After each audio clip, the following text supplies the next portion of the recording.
Hi everyone, কেমন আছো তোমরা সবাই? আশা করি তোমরা সবাই খুব ভালো আছো। আর সকাল সকাল আজকে আমি চলে এসেছি পার্লারে নিজেকে গ্রুম করতে। তো পুজো যখন সামনে একদম এসেই গেছে, মানে আমাদের দোরগোড়ায় নক করছে, তো নিজেকে একটু তো গ্রুম করতেই হবে। কিছু করার নেই, এটা কাউকে দেখানোর জন্য না, নিজের মন ভালো থাকার জন্য। নিজেকে নিজে যখন দেখবো আয়নায়, তখন যাতে ভীষণ ভালো লাগে, তাই সেটারই প্রচেষ্টায়। আর আজকে যেটা করতে চলেছি আমি, সেটা আমার ইচ্ছায় না একদমই, স্যান্ডির ভীষণ ইচ্ছা। এটা ও বিয়ের আগে থেকে আমাকে বলেছিল যে তুই স্মুথনিং করা চুলে। তো স্ট্রেটনিং বা স্মুথনিং তো আমাকে পার্লারে সাজেস্ট করলো, যে আমি যে পার্লারের রেগুলার কাস্টমার, তো সেই পার্লারের দিদি আমাকে সাজেস্ট করলো যে তো তোমার যেহেতু ম্যাগি কার্লি হেয়ার নয়, তোমার স্মুথনিং করিও না, শুধু শুধু অত হিট চুলে দিয়ে লাভ নেই, তুমি স্মুথনিং করাও, স্ট্রেটনিংয়ের তোমার কোনো দরকার নেই। তো তার জন্যেই আমি স্মুথনিং করাতে চলে এসেছি। আর স্যান্ডির এই ইচ্ছাটা আমার, মানে আমাদের বিয়ের আগে থেকে। ও সেটা খুব বেশি জোর দিয়ে করাতে পারেনি, তার কারণ আমি তখন ছিলাম হচ্ছে আমার মায়ের আন্ডারে। এবার মায়ের আন্ডার থেকে যখন ওর হাতে হ্যান্ডওভার হয়েছি, তো ও একদম নিজের যা ইচ্ছা সব আমাকে দিয়ে ফুলফিল করিয়ে নেয়। তো ও যখন দেখে যে ওর বন্ধু-বান্ধবের ওয়াইফ বা তাদের গার্লফ্রেন্ড এরকম চুলে স্ট্রেটনিং বা স্মুথনিং যাই হোক করায়, তা আমি করাই না। আমি কিন্তু কখনো এটা বায়না করিনি যে আমি করব বা কিছু। তো ওর এটা একটা মনে মনে ইচ্ছা ছিল যে না, সবাই করায়। ও কিন্তু এটা বায়না করেনি।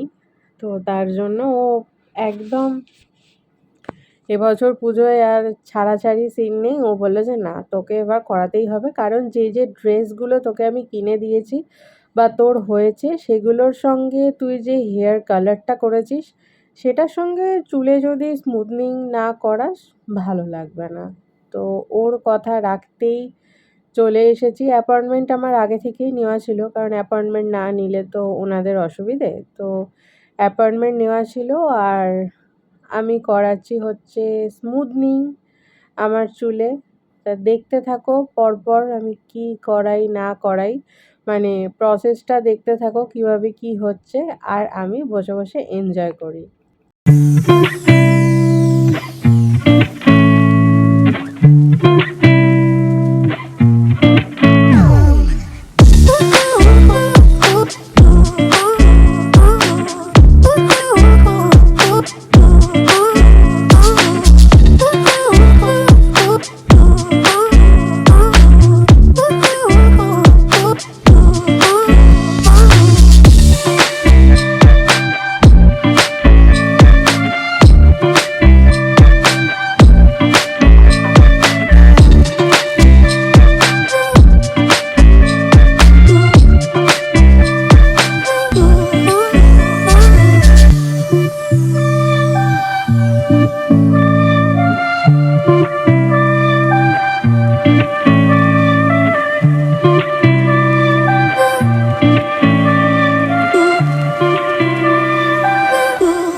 আফটার স্মুথনিং আমাকে কেমন লাগবে সেটা দেখার জন্য যতগুলো করে স্টেপ এগোচ্ছে আমি আরও বেশি এক্সাইটেড হয়ে যাচ্ছি যে আমাকে কেমন লাগবে। আমি সত্যি কখনো ভাবিনি যে আমি স্মুথনিং করাবো। আমার এরকম কিছু শখ ছিল না। হ্যাঁ, হেয়ার কালারটা একটু করতে ভালোবাসতাম, ব্যাস ওইটুকুই।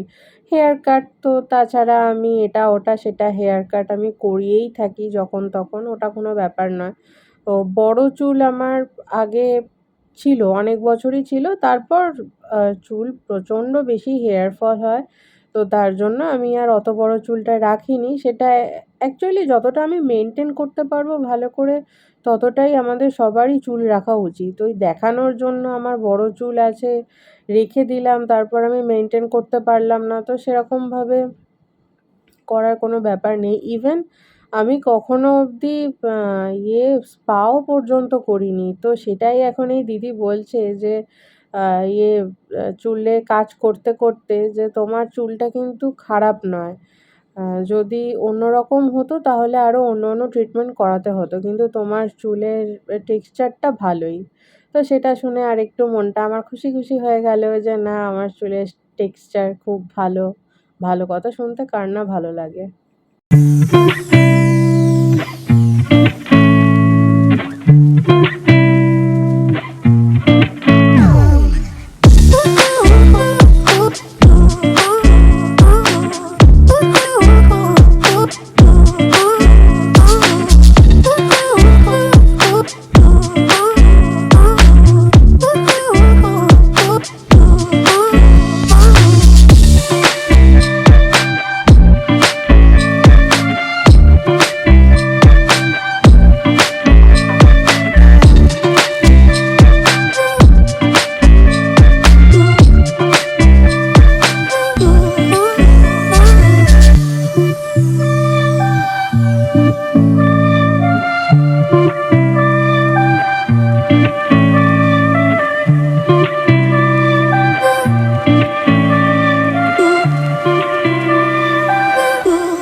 আজকের মতো আমার কাজ শেষের পথে। আর ফাইনাল লুকটা আমি বাড়ি গিয়ে দেখাবো। আর বাড়িতে এসে আমার প্রচণ্ড জোর খিদে পেয়ে গেছে। যেহেতু আমি এখন 3 দিন কিচেনে ঢুকতে পারবো না, তো তার জন্য স্যান্ডি আমার জন্য বানাচ্ছে হচ্ছে আলু চচ্চড়ি আর সাদা সাদা লুচি করবে বলেছে। তো করতে থাকুক, আমি ওদিকে একটুখানি এসির তলায় বসি। যেহেতু এখন ঘামা যাবে না, মানে স্ক্যাল্প বা চুলে একটুও ঘাম লাগতে দেওয়া যাবে না, তো তার জন্য তো আমার পুরো রেস্ট। আর এই যে এতগুলো লুচি আমি একা খাবো না, আমি আর স্যান্ডি দুজনে মিলে খাবো। আর এই যে বাটিতে তরকারি। আর স্যান্ডি কি করেছে বলো তো, আমার চুলটা কেমন লাগছে সেটা ফাইনাল লুকটাও ভিডিও করেছে। ওর ফোনে ভিডিও শ্যুট করেছে, আমাকে ভিডিও ক্লিপটা না দিয়ে নিজে ডিলিট করে দিয়েছে ভিডিও ক্লিপটা, জানো? এত বড় ও ক্ষতি করে দিয়েছে। তো কি করব, কিছু করার নেই। নেক্সট ভিডিওতে তোমাদের দেখাবো যে আমার চুলের ফাইনাল লুকটা কি, মানে চুলটা আমার এত কিছু করার পর কেমন দেখতে লাগছে সেটা দেখার জন্য তোমাদের নেক্সট ব্লগটা অবধি অপেক্ষা করতেই হবে, অবশ্যই ওয়েট করতে হবে। তাহলে চলো, ভিডিওটা আজকের মতো এখানেই শেষ করছি। দেখা হচ্ছে নেক্সট আরেকটা ভিডিওর সঙ্গে। Till then take care, tata.